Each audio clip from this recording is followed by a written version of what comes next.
Então, Essa é a raiz das coisas. É a raiz das coisas que vocês não param para pensar. Não para mesmo. Você acredita em espírito. Acredito mesmo. Mas vive como humano.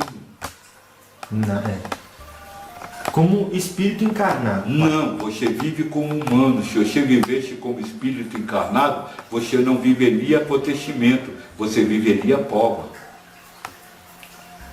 Qual que é a diferença entre prova e acontecimento? Prova é uma pessoa falar, acontecimento é como eu recebo essa prova. Desculpa, acontecimento é uma pessoa falar, prova é como eu recebo o que ela falou.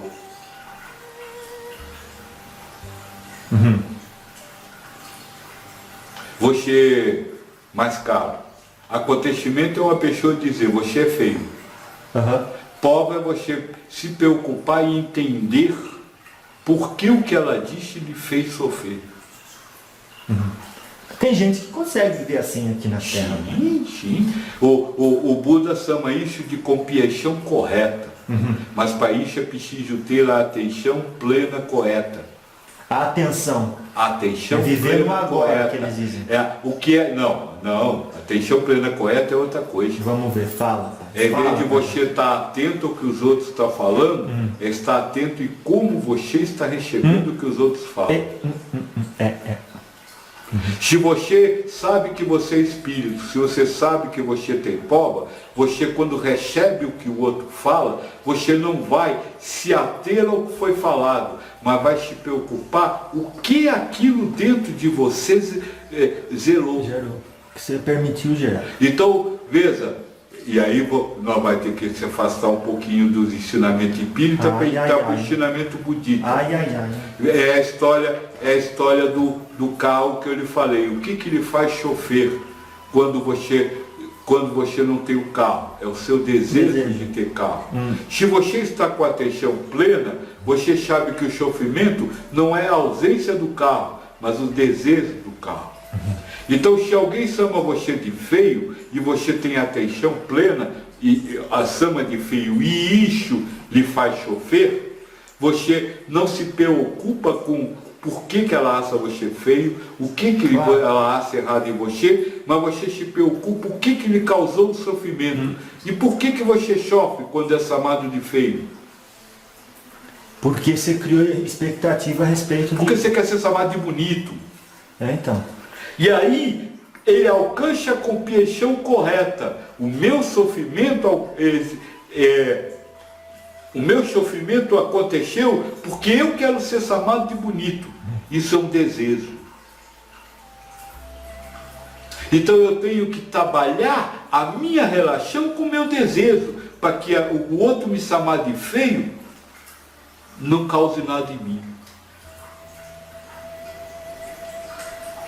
Porque na hora que você não desejar ser chamado de bonito, se você for chamado de feio, não vai sofrer. Eu disse ontem isso. Ontem mesmo eu disse isso para uma amiga. Se a gente está aberto ao elogio, se a gente permite que o elogio nos mova emocionalmente, a gente também permite a crítica. Perfeito. E quando você vive o elogio ou vive a crítica, você não vive a equanimidade, porque elogio e crítica são vicissitudes. Então, essa é a diferença. Quando você se compreende como espírito, quando você sabe que você está encarnado, primeira e segunda verdade universal, né, filho?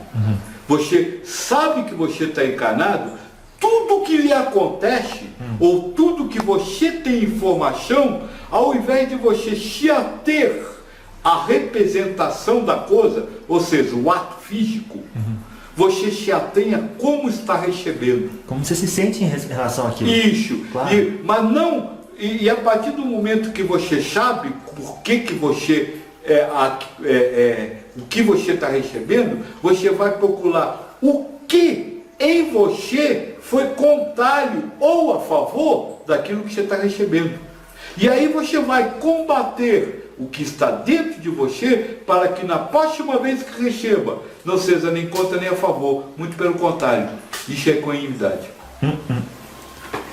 Pai, o André Luiz nos conta sobre essa hierarquia, entre aspas, muito entre aspas. Ela está no livro do Espírito. Também, né? Nós estudamos todas as perguntas deste livro, uma a uma. Não. As únicas que eu me recusei terminantemente a responder foram as perguntas referentes à escala espírita. Não. Até porque é bem claro ali, o Espírito da Verdade diz. Isso é uma das coisas que podem encher. Você usa o que você quiser. Mas e eles passaram como uma ideia assim, só para ilustrar, mas varia muito isso. E não é vertical, é horizontal. Perfeito. Depende da aproximação de Deus, que é o meio. Vertical, ou de culpa horizontal, dependendo de Deus. Não vertical, claro. Não assim, não um em cima do outro. Todos na mesma linha, estão mais, os que você chama de mais adiantado, que não são mais adiantados, porque estão na mesma linha, estão mais perto do centro. E os outros estão na ponta. Aliás, por isso o Buda diz que é o caminho do meio. Certo. Então, quanto mais você se eleva moral e intelectualmente, do maneira que a gente esclareceu, dentro da moral, claro, da intelectualidade do espírito, isso, mais você se aproxima de Deus. E no caso, pergunta 115. 115. E no caso, a felicidade, Pai, então, a felicidade dos espíritos é o conhecimento de todas as coisas. Não. Fala que a felicidade do espírito é a aproximação de Deus. Que significa, se Deus é a inteligência suprema. E aí esse conhecimento do espírito é saber que todo conhecimento humano o afasta de Deus. Não se serve dois senhores ao mesmo tempo. Não, peraí, todo conhecimento humano não é exagero não, Pai? Não. Porque se não fosse conhecimento humano... Se não fosse o conhecimento humano, você só não teria prova. Mas você teria todo o conhecimento espiritual que já tinha antes. Ou você vem à Terra para aprender alguma coisa dos espíritos. Esse é um mundo de provas e expiação, não é um mundo de estudos. O estudo é feito antes. Não, mas vou dar um exemplo para você. Dê um exemplo para mim.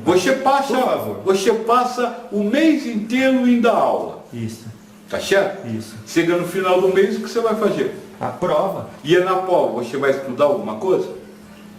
O certo seria não, né? Você já sabe. Você não vai estudar de jeito nenhum. O que você vai fazer é responder questões sobre o que já foi apresentado. Então, você passou, isso está aí, na erraticidade durante um tempo, aprendendo com mentores e observando os espíritos encarnados, como é se aproximar de Deus. Aí você encarna e diz, agora eu vou fazer a minha prova para provar que eu aprendi aquilo lá de cima. Aí vem para cá e fica estudando. Nós fez uma palestra, moço, na Faculdade Espírita. Conhece? Não. Existe uma faculdade espírita. Nós fez uma palestra lá dentro. E eu deixei bem claro. A partir do momento que você entende que a vida é só provação, você tem que precisar parar de estudar. Estudar as coisas do espírito. E estudar, e você tem que passar a estudar a vida a partir dos ensinamentos dos espíritos. E aí eu disse, então eu proponho uma coisa, que é o que nós vem buscando fazer. O que é? Que há uma faculdade espírita de vida. Claro. Se ali diz que o seu livre-arbítrio é optar entre o bem ou o mal, eu tenho que lhe ensinar não o que é bem, não o que é mal, mas lhe ensinar a viver momentos da vida optando pelo bem. E isso não tem nada a ver com conhecimento de heresia, do petélio, de isso ou daquilo. Isso tem a ver com você enfrentar a vida. A partir dos ensinamentos dos espíritos, que é exatamente o que nós estamos conversando. Agora, sua cabeça não deve estar alcançando, mas na hora que você for ouvir isso pela terceira vez, você vai entender que tudo que eu fiz até agora com você foi simplesmente lhe mostrar que há uma forma diferente de você reagir aos acontecimentos da vida. Só isso. Você fala há uma forma diferente, isso parece meio óbvio, mas o senhor quer dizer há uma forma apropriada? Não, há uma forma diferente. Se é apropriado ou não, quem vai julgar é você. Claro, mas é a minha história. Não, quem vai julgar é você. A sua história não tem nada a ver com isso. Quem vai julgar é você, a partir do valor que você dá, aquilo que você disse que você acredita.